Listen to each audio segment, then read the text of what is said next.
Welcome back to the podcast. Today we are talking about Meta yet again. They just released a new model called Muse Glimmer. And so we're going to talk about what that means. They're going to make it open source. Mark Zuckerberg is trying to just take over and burn everything down. So we're going to talk about that today. But before we do, Jaden, why don't you tell them about our school community? Yeah, so this week we recorded a video where we go into my ads account. We've done one of these in the past. So whatever your business is, if you want ideas on how to grow and scale it using Meta ads and using AI to help with the creatives and all parts of this, I've been using the AI MCP connector for my Meta ads account. So I get Claude to go in there and make changes. And I'm also using AI to generate the creatives. I show you the ad campaigns I'm currently running, how much money I've spent on them, what my best performing ads are, how I'm generating ads, all of the juicy details. And that's over on the school community. Every single week, we have a different video where we break down and we share how we're growing and scaling our businesses with AI tools.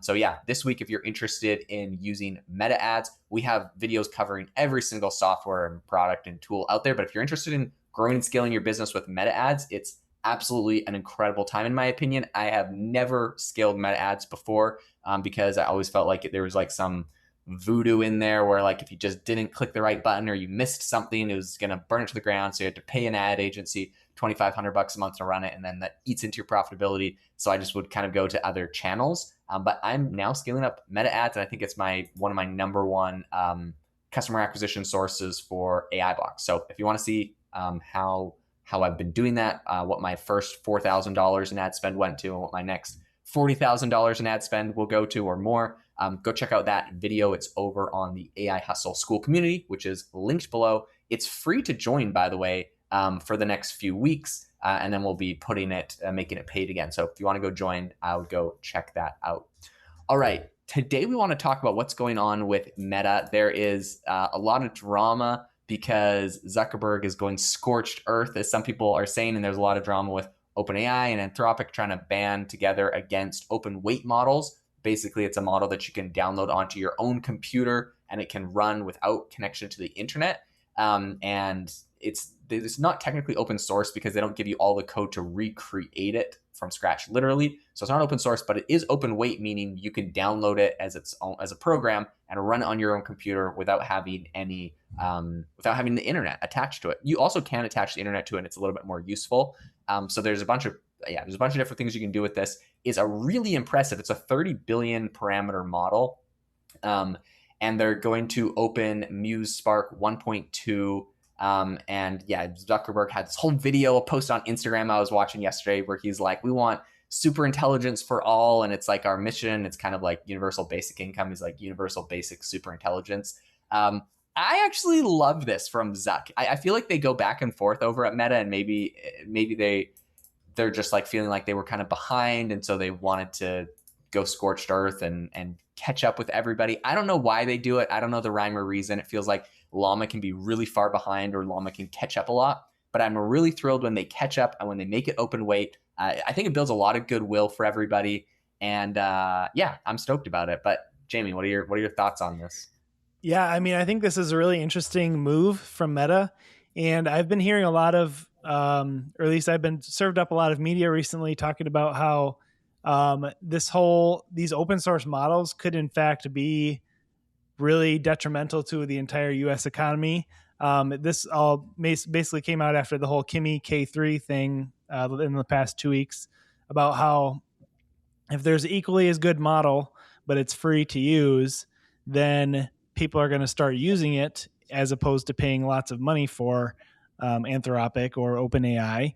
And then the rate at which these companies fundraise and grow is going to slow, which is very detrimental to the entire economy because the whole S&P 500, the top 10 companies are all tech companies. So if they stop fundraising and they stop growing, then their revenue projections no longer are accurate, and then the stock will drop in price, hence AI bubble. So again, interesting move from Mark Zuckerberg because he owns Meta, which is a tech company. He may in fact bring about the AI bubble himself because when it came to like something like Kimi K3, I personally, because of the security concerns, would never want to use it, just because it's a Chinese product. But I might use something like Muse Glimmer because it's an American company. So, but maybe I'm wrong in thinking that. Jaden, what are your thoughts on all this? I agree. I'm like always wary, and it's not just like, so with a lot of these open weight models, technically you could run them on your computer locally if you don't have any connections or any connection to the internet. You could go grab a Chinese model and it could be really useful, and I don't think there'd be any security concerns with it. That being said, if we did make Kimi K3 like the default open weight model that everybody used and all the infrastructure built around it was there, at some point they could say, okay, guys, now we're going to add this new plugin, and the plugin could siphon data, or now we're going to add this new internet connection, or now we're going to add this new censorship thing built into it, right? So like at the end of the day, I don't love relying heavily on the Chinese models for that reason.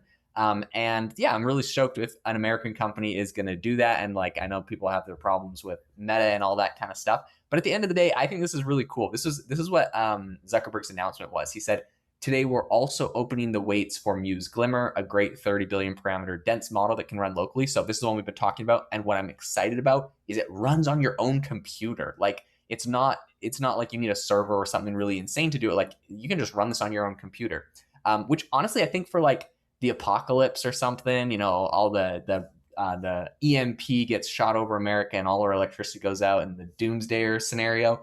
Don't worry, we still have our Muse Glimmer 30 billion parameter model that can be running locally on our computers to give us answers about what berries are poisonous as we forage through the wilderness. But like in all reality, I think this is really cool. You don't have internet somewhere, you could run this thing, although Starlink will probably solve that in a few years. But this is what else he said. He said, soon we'll also release the weights for Muse Spark 1.2, our latest foundation model. Meta is a strong supporter of open source, and I'm proud of these releases. Congrats to Alexander Wang and the MSL team for all the great work on these models. And Yan LeCun, who left Meta because of, I can't remember, maybe because Zuckerberg was friends with Trump. I can't remember. There was like some drama, I don't remember, of Yan LeCun leaving. In fact, I remember Yan LeCun saying that he was leaving Twitter and never going to post. So I see him posting, welcome back, Yan.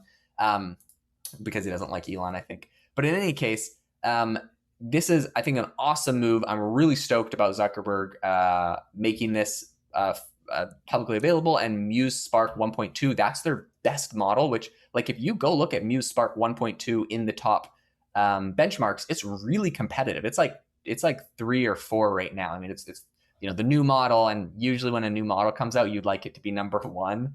That's why you release new models, is so you can beat everyone, even if it's only for a few months, right? But they're not number 1, but they made a solid model. And if they they open source it or make it open weight so anyone can download it, I am thrilled by that prospect. Yeah, a couple interesting quotes from Mark Zuckerberg. First, he says, I do not understand why anyone believes that AI will eliminate most jobs and much of humanity's relevance would rush to build that future. The notion that AI is so dangerous that the only safe path is an extreme concentration of power seems inherently problematic. Basically, he's saying this is kind of an attack on the other side of people who are trying to make the distillation of models illegal. He's basically saying we should have open source models so that the power isn't too concentrated at OpenAI or Anthropic or whoever has the best model, therefore has all the power.